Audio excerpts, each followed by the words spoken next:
अभी थोड़ा भगवान की ओर कोई मुख कर लेंगे, थोड़े भगवान के जागरण के श्लोक पढ़ेंगे। हाथ जोड़ लेंगे सभी। वैसे तो विधि ये है कि भगवान को किसी सरोवर के पास ले जा करके उन्हें वहाँ जागरण करा के और फिर रथ में बैठा के भ्रमण कराना चाहिए और भगवान का कीर्तन करते हुए रथ यात्रा निकालनी चाहिए, और उसमें जहाँ जहाँ भगवान की दृष्टि पड़ती है वह स्थान स्वर्ग हो जाता है, ऐसा वर्णन है। लेकिन फिर भी हम कुछ श्लोक पढ़ेंगे जो भगवान के जागरण के हैं। मेरे पीछे बोलेंगे सभी, हरे कृष्णा कृष्णा कृष्णा हरे हरे, हरे राम राम राम हरे हरे। सभी हाथ जोड़ेंगे भगवान की ओर को, बोलेंगे ब्रह्मेंद्र रुद्राग्नि कुबेर सूर्य सोमादिभिर वंदित पाद पद्म बुद्ध्यस्व देवेश जगन्निवास मंत्र प्रभावेण सुखेन देव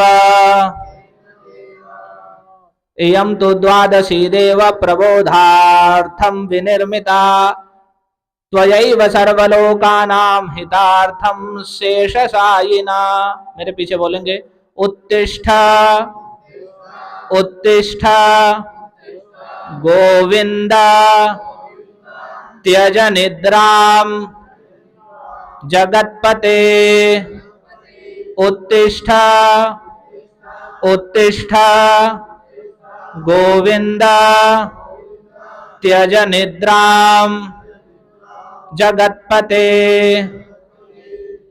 त्वयि सुप्ते जगन्नाथे जगत्सुप्तं भवेदिदम् उत्थिते चेष्टते सर्वम् उत्तिष्ठ उत्तिष्ठ माधव मेघागता निर्मल पूर्णचंद्र शारद्य पुष्पाणि च लोकनाथ अहं ददामि इति च भक्ति हेतोर जागृष्व जागृष्व च लोकनाथ जागृष्व जागृष्व हे लोकनाथ। ओम इदं विष्णुर्विचक्रमे त्रेधा निदधे पदं समूढमस्य पांशुले। हरे कृष्णा कृष्णा कृष्णा हरे हरे, हरे राम राम राम हरे हरे। श्री श्री राधा मदन मोहन भगवान की निताई गौर हरि प्रेमानंदे। हरे कृष्णा।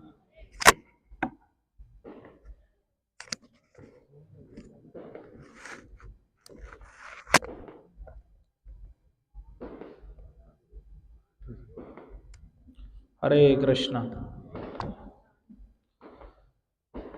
आज तो देर ही इतनी हो गई है, बंद करने के समय प्रारंभ हो रहा है, और सभी माता जी भी अब देर से आ रही हैं। पहले 7:30 बजे से दीपदान का समय था तो 8 बजे तक पूरा हो जाता, अभी 8 बजे से 5 मिनट पहले आ रहे हैं, तो फिर कैसे होगा। और फिर 8:30 बजे जाने की भी जल्दी है। दिन है देवोत्थान एकादशी है। तो ये 4 महीने जो होते हैं, जो बरसात के, जिन्हें चतुर्मास और वैसी भाषा में चौमासा कह देते हैं, तो इन 4 महीने भगवान क्षीर सागर में शयन करते हैं। भगवान नारायण, तो भगवान कृष्ण के ही जब अपना विस्तार करते हैं तो उनके 3 रूप होते हैं। वैसे तो हम विष्णु कहने से समझते हैं एक ही विष्णु रूप है, लेकिन विष्णु रूप से भगवान 3 रूपों में है। उसके लिए कहा गया है शास्त्र में, विष्णोस्तु त्रीणि रूपाणि पुरुषाख्यान्यथो विदु, कि विष्णु के 3 रूप हैं, 3 विष्णु रूप से हैं। एकम तो महता सृष्टि, द्वितीयम त्वंड संभवम, और तृतीयम सर्वभूतस्थम तानि ज्ञात्वा विमुच्यते। उसमें एक महत सृष्टा है, दूसरे जो ब्रह्मांड के अंदर रहते हैं, और तीसरे जो सभी जीवों के हृदय में निवास करते हैं। तो इन तीनों स्वरूपों को जो जान लेता है विष्णु के, वह विमुच्यते, संसार के बंधन से विमुक्त हो जाता है। तो भगवान श्री कृष्ण ही अपना विस्तार करते हैं। भगवान कृष्ण का ही दूसरा रूप है बलराम, और बलराम जी का ही अंश है संकर्षण। ध्यान से सुनिए, ये एक ही भगवान है, एक ही कृष्ण इतने सारे रूपों में प्रकाशित होते हैं। तो कृष्ण ही का ही दूसरा रूप है बलराम, बलराम का ही अंश है, स्वरूप है संकर्षण, और उन्हीं संकर्षण का अंश है जो विष्णु के पहले रूप हैं, जिन्हें प्रथम पुरुषावतार कहा जाता है, जिन्हें महत सृष्टा भी कहा जाता है। तो महत सृष्टा क्या है, ध्यान से सुनिए। ये जो संसार है, ये माया का जगत है। 14 भुवनात्मक जो ब्रह्मांड है, इसमें 14 भुवन है, पृथ्वी से सहित ऊपर के 7 लोक और नीचे के 7 लोक। सबसे ऊपर सत्यलोक ब्रह्मा जी का, उसके बीच में लोक है भूमि, पृथ्वी लोक है, फिर नीचे जाके सबसे नीचे पाताल, रसातल और पाताल लोक है। तो ऐसे इस ब्रह्मांड, ये माया कल्पित, माया भगवान की माया शक्ति के द्वारा बनाया गया, जिसके 3 गुण हैं, सत्वगुण, रजोगुण और तमोगुण, जो आपने नाम सुने होंगे। सत्वगुण, रजोगुण और तमोगुण, इन 3 गुणों से बना हुआ ये सृष्टि है, ये ब्रह्मांड है। और इसके परे भगवान का नित्य धाम वैकुंठ जगत है, जो स्वयं प्रकाशमान है और परम आनंदमय है। और इन माया के जितने भी यहाँ दोष हैं, जितने भी दुख क्लेश आदि से, वह सबसे रहित और केवल आनंद स्वरूप ही है। उसे इसलिए उसका नाम ही है वैकुंठ, जहां किसी प्रकार की कोई कुंठा नहीं है। और वहां भगवान अनेक रूपों में विराजते हैं, अपने मुख्य रूप से नारायण रूप से, लक्ष्मी नारायण रूप से ऐश्वर्य भाव में, और उसी वैकुंठ का जो सर्वोत्तम सबसे श्रेष्ठ भाग है, जिसका नाम है गोलोक वृंदावन, वहां भगवान मुरलीधर कृष्ण रूप से विराजते हैं, द्विभुज, 2 भुजाओं वाले। तो ये कृष्ण ही स्वयं भगवान है। सारे अवतारों का, सारे रूपों का यही मूल स्रोत है, नंद नंदन श्री कृष्ण। इसलिए कथा में, भागवत में बताया गया था, एते चांस कलाह पुंसः कृष्णस्तु भगवान स्वयं। कृष्ण स्वयं भगवान है, और उनका ही ये अंश और कला है। वे ही नारायण रूप में, राम नरसिंह आदि रूपों में है, और वे ही, और जो ये 3 रूप बताए विष्णु के, इन 3 रूपों में है। तो इस ध्यान से सुनिए पड़े, क्योंकि समय कम है। इस भौतिक ब्रह्मांड यानी इस भौतिक जगत, संसार जो माया का संसार है, और भगवान का धाम जो वैकुंठ जगत है, उसके बीच में एक नदी है, नदी या बहुत बड़ा जल का स्रोत, जो चारों ओर से भगवान के धाम को घेरे हुए है। वो इतना छोटा नहीं है कि ऐसे देखा जा सकता है नेत्रों से, वो तो केवल समाधि में भजन के स्तर को प्राप्त करके तभी उसका दर्शन संभव है। तो उसे विरजा नदी कहते हैं, या कारण सागर कहते हैं। विरजा नदी या कारण सागर। क्यों कारण सागर इसलिए कहते हैं, पूरे इस जगत का वही कारण है। ये सारे जगत जो ब्रह्मांड हैं, ऐसे अनेकों ब्रह्मांड हैं, और उसमें, उसी कारण सागर में ये पानी के बुलबुलों की भांति तैरते हैं। तो जब भगवान सृष्टि करते हैं, तो पहले उसी कारण सागर में अपने एक रूप को प्रकाशित करते हैं, जिनका नाम है कारणोदक साई विष्णु। जो कारण सागर में शयन करते हैं, उनका नाम है कारणोदक साई विष्णु, और उन्हें महाविष्णु कहते हैं, या महत सृष्टा। तो भगवान अनंत विशाल, वह भगवान का यही नारायण चतुर्भुज रूप है, और भगवान उसमें शयन करते हैं उस कारण सागर के ऊपर ही। तो उन भगवान नारायण के एक एक रोए में से एक एक ब्रह्मांड उत्पन्न होता है। अब जब समझ में आएगा कृष्ण क्या है, जब हम भगवान के इस ऐश्वर्य को सुनेंगे। एक एक उन भगवान नारायण के एक एक रोम से एक एक ब्रह्मांड उत्पन्न होता है। जैसे मान लिया हम सांस लेते हैं और जैसे छोड़ते हैं सांस बाहर निकलती है, तो ऐसे एक एक रोम कूप में से, रोम कूप कहते हैं इसे, छोटा कुएं जैसा जहां से एक रोआ उत्पन्न होता है, उसमें से ब्रह्मांड उत्पन्न होते हैं बुलबुले की भांति। तो वे कारण, वे महत सृष्टा है, महाविष्णु कहे जाते हैं। तो ऐसे अनेक ब्रह्मांड, जैसे सांस छोड़ते हैं तो वे ब्रह्मांड उत्पन्न होते हैं, और जैसे सांस लेते हैं तो सारे ब्रह्मांड भगवान में लय कर लेते हैं। तो फिर जो ब्रह्मांड उत्पन्न होते हैं, फिर एक एक ब्रह्मांड में वे ही महाविष्णु अपने एक स्वरूप से प्रत्येक ब्रह्मांड में शयन करते हैं। तो ब्रह्मांड कैसा है, गोलाकार जैसा है कुछ, और उसका आधा, उसके अंदर जब भगवान प्रवेश करते हैं तो उसके नीचे भाग में जल भरा हुआ होता है, जो भगवान के शरीर से ही उत्पन्न होता है। और उस जल में वही जो महाविष्णु बाहर हैं, एक एक ब्रह्मांड के अंदर, उस ब्रह्मांड का जो गर्भ है, अंदर का भाग है, उसमें जो जल है उसमें शयन करते हैं। उन्हें कहते हैं गर्भोदक साई विष्णु। हर एक ब्रह्मांड के अंदर उसका नीचे का लगभग आधा भाग जल से परिपूरित होता है, भगवान के शरीर से ही उत्पन्न हुए जल से, और उसमें ही भगवान शयन करते हैं। वो गर्भ का जल है, इसलिए उसे गर्भोदक सागर कहते हैं। पहला कारण सागर और ये गर्भोदक सागर या गर्भ सागर, उसमें फिर अपने एक रूप से भगवान शयन करते हैं। उनका नाम है गर्भोदक साई विष्णु, जो गर्भ सागर में शयन करते हैं। वे भी चतुर्भुज नारायण स्वरूप में रहते हैं, शेष सैया पर शयन करते हुए। उन्हीं गर्भोदक साई विष्णु जब वे सृष्टि की, अब उस ब्रह्मांड के अंदर सृष्टि करते हैं, उन्हीं के नाभि से कमल निकलता है जो ब्रह्मांड के ऊपर तक चला जाता है, और उस पर ही फिर ब्रह्मा जी उत्पन्न होते हैं उनकी इच्छा से। तो वे ही गर्भोदक साई विष्णु हैं। अब वे उन्हें सृष्टि करनी है, वे पूरे ब्रह्मांड के अंतर्यामी हैं। फिर भगवान जब उनके नाभि से कमल निकला और उस पर ब्रह्मा प्रकट होते हैं, और फिर ब्रह्मा जी से जैसे सृष्टि प्रारंभ की, तो उसमें भागवत में वर्णन जिस प्रकार से है कि उन्होंने सबसे पहले मानसी सृष्टि की, ऋषियों उन्हें मानस पुत्र उत्पन्न किए, सनक, सनंदन, सनातन और सनत कुमार। उनसे सृष्टि करने के लिए कहा, उन्होंने मना कर दिया।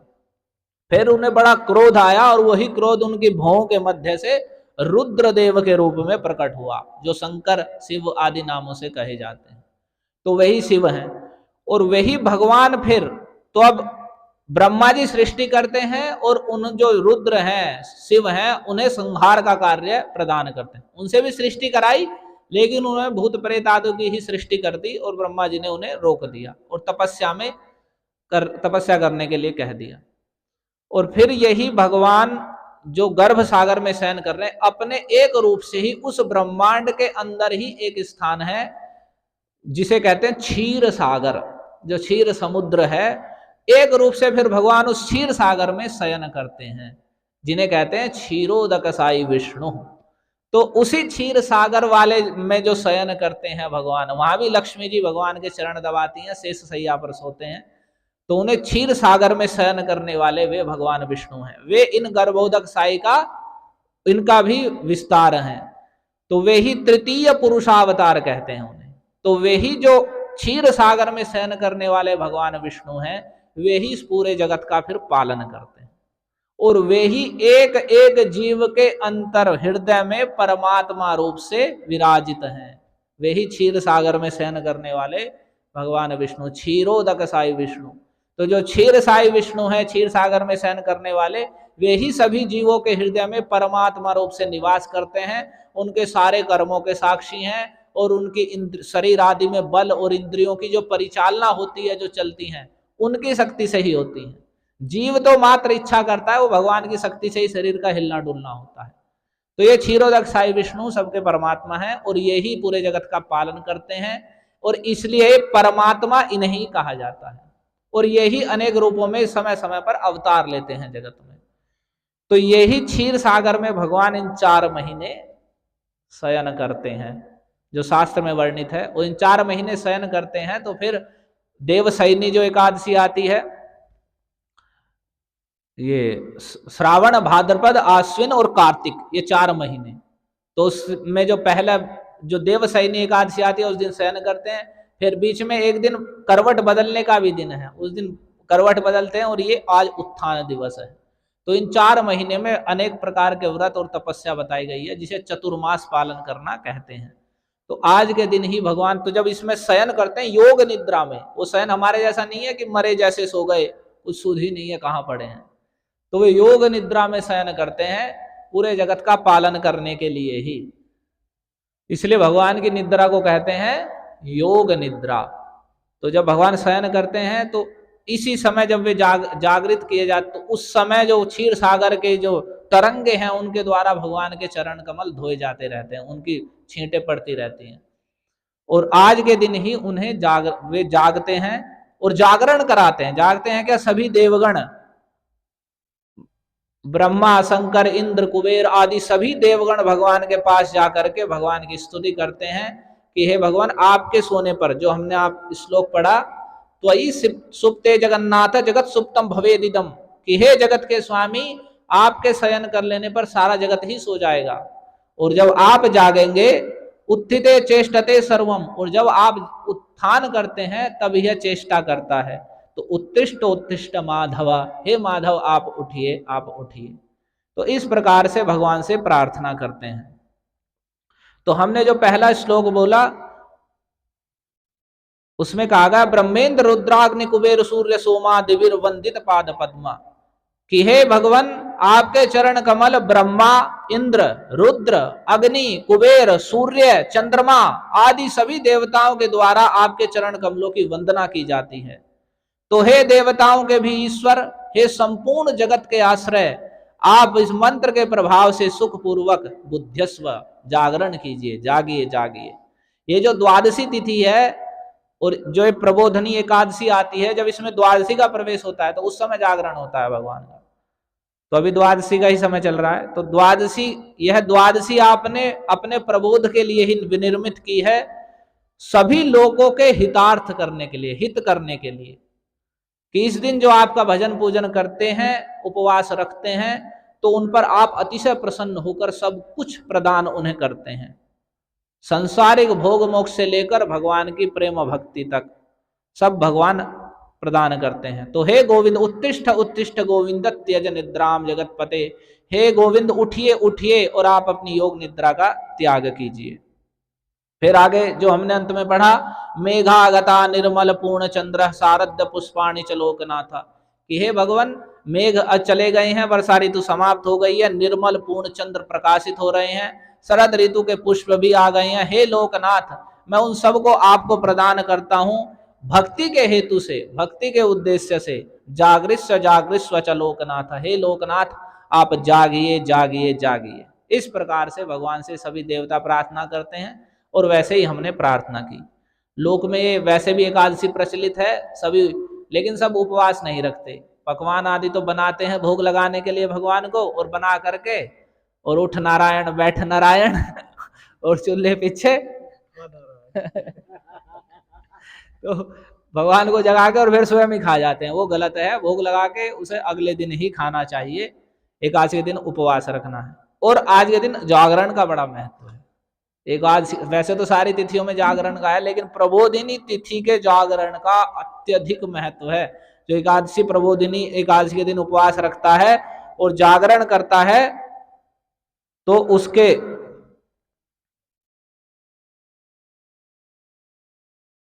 विषय में बहुत अधिक महात्मा वर्णन किया गया है।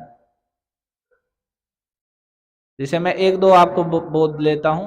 अगर कोई कर सके तो पूरी रात्रि जागरण कीजिए। पिछली बार तो हमने तो कर लिया था लगभग 3:30 बजे तक। तो कह रहे, कर्मणा मनसा वाचा पापम यत् समुपार्जितम क्षालये च गोविंदः प्रबोधन्यांच जागरे, दुष्प्रापम यत् फलम विप्रय अश्वमेधादिभिर्मखै प्राप्यते तत्सुखे नैव प्रबोधन्यांतु जागरे। कह रहे कर्म से कितने पाप हैं जो हम कर्म से करते हैं, और कितने पाप मन से ही कर लेते हैं। वो कितने बोलकर करते हैं। तो ये तीनों के तीनों पाप जितने भी हैं, यदि कोई प्रबोधनी एकादशी के दिन उपवास रख के जागरण करता है तो भगवान गोविंद उन सबको धो देते हैं। क्षालये च गोविंद प्रबोधन्यांच जागरे। और फिर कह रहे फल दुष्प्रापम यत फलम विप्रई अश्वमेधादिभिर्मगई, कि जो बड़े बड़े ब्राह्मण अगर अश्वमेध आदि बड़े बड़े यज्ञ करें और जिस फल को प्राप्त करना अत्यंत कठिन है, प्राप्यते तत्सुखे नैव प्रबोधन्यांतु जागरे, वह फल भी जो बड़े कई अश्वमेध यज्ञ करने पर भी जिसे प्राप्त करना अत्यंत दुष्कर है, वह फल भी प्रबोधिनी एकादशी के दिन जागरण करने से सुख पूर्वक प्राप्त हो जाता है। तो करें आप्लुत्य सर्वतीर्थानि दत्वा च कांचनम मही न तत्फलम आपनोति यत् कृत्वा जागरण। हमारे सारे तीर्थों में स्नान करने पर और सोना और पृथ्वी सब कुछ दान करने पर भी वह फल प्राप्त नहीं हो सकता जो प्रबोधिनी एकादशी में जागरण करने से होता है। और बहुत सहस्र गुणम पुण्यम प्रभु स्नान दान तपो होम स्वाध्याय चार्चनम हरे तत्सर्वं कोटि गुणितम प्रबोधन्यांतु जागरे। प्रभु जितना भी स्नान दान जप होम स्वाध्याय अर्चन हरि का है वह सब कोटि गुणा हो जाता है प्रबोधिनी के दिन जागरण करने से। ओहो, ये तो बहुत अधिक महात्मा लिख रहा। समतीतम भविष्यम च वर्तमानम कुलायुतम विष्णु लोकम नयन्त्यासु जागरे जागरेण प्रबोधिनी। यदि प्रबोधिनी एकादशी के दिन कोई जागरण करता है, उपवास रखता है, जागरण करता है, तो पीछे जो बीत गया, भविष्य में जो होगा और वर्तमान में जो कुल है, अरे अयुत हजार की संख्या में आने वाली 1000 पीढ़ी पिछली और वर्तमान में जो भी है, तो विष्णु लोकम नयत्यासु जागरणेन प्रबोधिनी। ये प्रबोधिनी की यदि कोई जागरण करता है तो इसके प्रभाव से उन सबको विष्णु लोक में भेज देती है। करें चलंति पितरो हृष्टा विष्णु लोकम अलंकृता विमुक्ता नारके दुख करता कृष्ण प्रजागरम। भार्या पक्षे तु ये जाता मातृतः पितृतस्तथा तार ये नात्र संदेह प्रबोधन्यांतु जागरः। कह रहे हैं कि जितने भी पितर हैं, जैसे ही कोई इस प्रबोधिनी के दिन जागरण करता है भगवान के कीर्तन आदि का, इस श्रवण कीर्तन आदि करते हुए, तो जितने पितर अगर उसके नरक में भी पड़े हैं, कहीं भी क्यों नहीं पड़े हैं, वे सब के सब उन नरक के दुखों से मुक्त होकर अति प्रसन्न होकर अलंकृत होकर विष्णु लोक को गमन करते हैं। और यदि कोई स्त्री रखती है तो उसे कह रहे भार्या पक्षे तो ये जाता मातृतः प्रतीतस्तथा, उनके माता से पिता से जो भी जन्मे हैं उन सबको ये प्रबोधिनी का जागरण सबको उतार देता है। इसमें नात्र संदेह, कुछ भी संदेह नहीं है। तो बहुत अधिक महात्मा है, बहुत लंबा है। तो ये आज के दिन प्रबोधिनी एकादशी के दिन जागने का व्रत उपवास रखे बड़ा महत्व है। यदि संभव हो तो आप जितना हो सके उतना जागरण करें, भगवान के नाम का जप करें, कीर्तन करें, अपने घर में भी सब बैठ के कुछ भगवान के विषय। और अगले दिन वैसे ही फिर जो व्रत खोलने का है, अगले दिन वैसे ही भगवान का सुबह स्नान करके, भगवान की पूजा आदि करके, भगवान को भोग लगा करके, और भी वर्णन है कि ब्राह्मण आदि को भोजन करा करके, साधु ब्राह्मण मिले तो, और नहीं तो इस प्रकार से अगले दिन भगवान के प्रसाद के द्वारा भगवान का नाम उच्चारण करते हुए पारण करना चाहिए।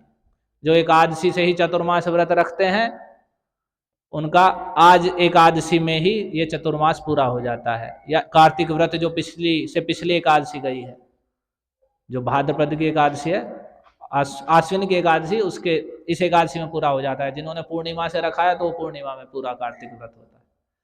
हरे कृष्णा। ग्रंथराज श्रीमद् भागवतम की जय, जगत गुरु श्रील प्रभुपाद की जय, प्रबोधिनी एकादशी महातिथि की जय, श्री श्री राधा मदन मोहन भगवान की जय। हरे कृष्णा कृष्णा कृष्णा हरे हरे, हरे राम राम राम हरे हरे। निताय गौर हरि प्रेमानंदे। धन्यवाद सभी का। लेकिन 1-2 दिन है, आप समय से आइए, कुछ कथा श्रवण करनी हो तो।